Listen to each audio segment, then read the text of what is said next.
Film School's coverage is brought to you by Blackmagic Design, amazing solutions for film, post-production, and television. Hi, I'm Oakley from No Film School, and at Sundance 2016, I sat down with Kirsten Johnson to talk about her film, Cameraperson, which premiered in the New Frontiers section of the festival. From the very first shot of the film, you're given a unique and unfettered access to what it means to be the camera person. Careful.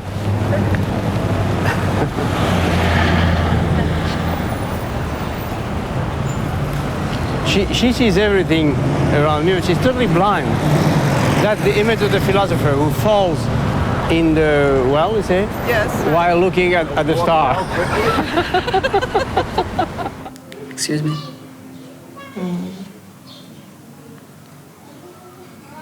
I haven't got you. Yeah.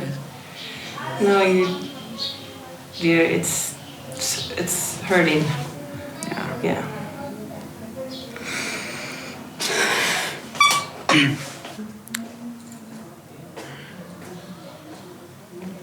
You may know Kirsten's past work from Citizen4, Pray the Devil Back to Hell, Fahrenheit 9/11. She shot some of the most important documentaries of the last 30 years, and this film is a poetic compilation of that footage, and it runs the gamut of human experience. For filmmakers, there's an added layer of complexity because it addresses the question of what it is to film and be filmed. The first thing I wanted to ask you was about what's going on in your head when you're filming.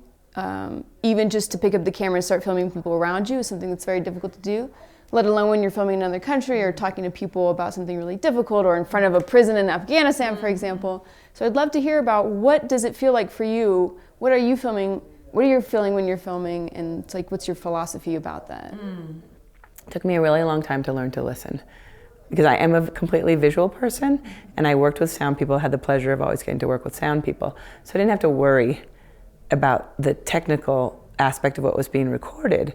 But little by little, I learned that it was more important, the listening was more important to the shooting than anything else.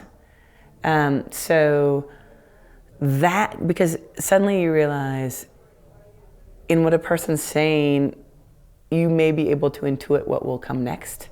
And that's one of the really important parts of being a camera person, is sort of knowing when you want to move, why it matters to move or not move, and that you can hear.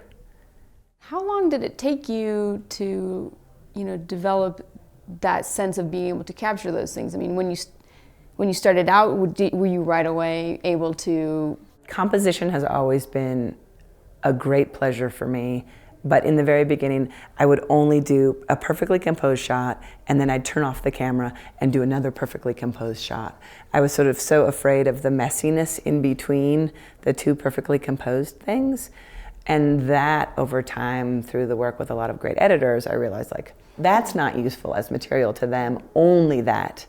And so I started being able to leave the camera on, to come into a beautiful shot, to leave a beautiful shot.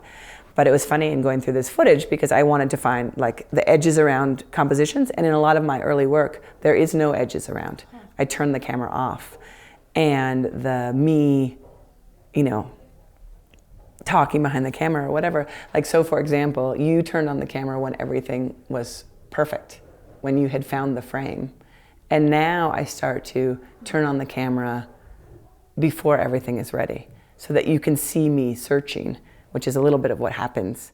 Could you talk about, for example, when you have a director and they're talking to you, or the relationship? Right.